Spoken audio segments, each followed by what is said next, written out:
განმოყარეთ კარგად გადამოშვებული ქაღალდი. მოიწოდეთ, წება არ დაამატო. ეხლა კარგი მასა რომ მივიღოთ ტექსტურა რა კაი ქონდეს, წება დავამატოთ. იდეა სოციალური საწარმის პაპიელები ჩამოყალიბდა ბავშვებში, იმიტომ რომ თვითონ თქვენს რომ სკოლაში გვაქვს უამრავ დიდი რაოდენობის მაკულატურა, რომელსაც ჩვენ ვერსად ვერ ვაბარებთ, იმიტომ რომ ქუთაისში არ აქვს მაკულატურის ჩაბარების სტაციონარული პუნქტი.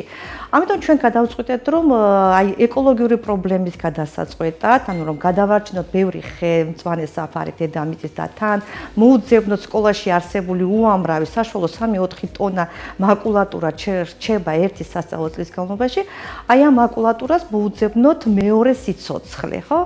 ანუ ტექნოლოგიური პროცესის შედეგად ხდება მაკულატურის გადამუშავება და მისგან სათამაშოების ან ხელნაკეთი ბლოკნოტების მომზადება.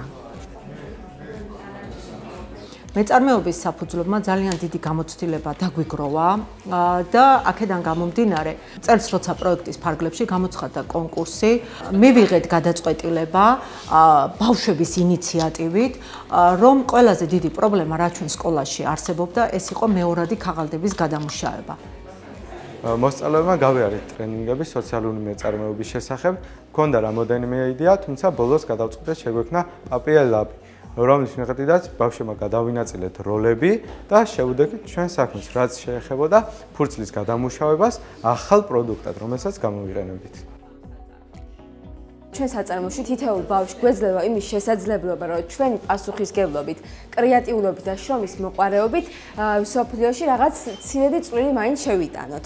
ჩვენ აქ გავივითარეთ შემდეგი უნარები. პირველ რიგში, რა თქმა უნდა, მეწარმეობის უნარები, რომლებიც აუცილებელი აქ მუშაობისთვის, ასევე ლიდერობა, დროის მართვა, კრეატიულობა და გუნდური მუშაობა და ასევე კომუნიკაცია, რომელიც ერთ-ერთი მთავარია ჩვენს საწარმოში.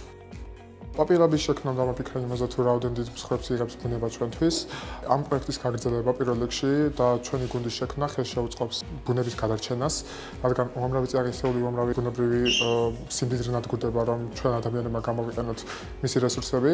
ვფიქრობ, რომ ჩვენ ადამიანებს და თითოეული ჩემი გუნდის წევრს შეუძლია გადაარჩინოს მსოფლიო და გახადოს უკეთესი ადგილი საცხოვრებლად.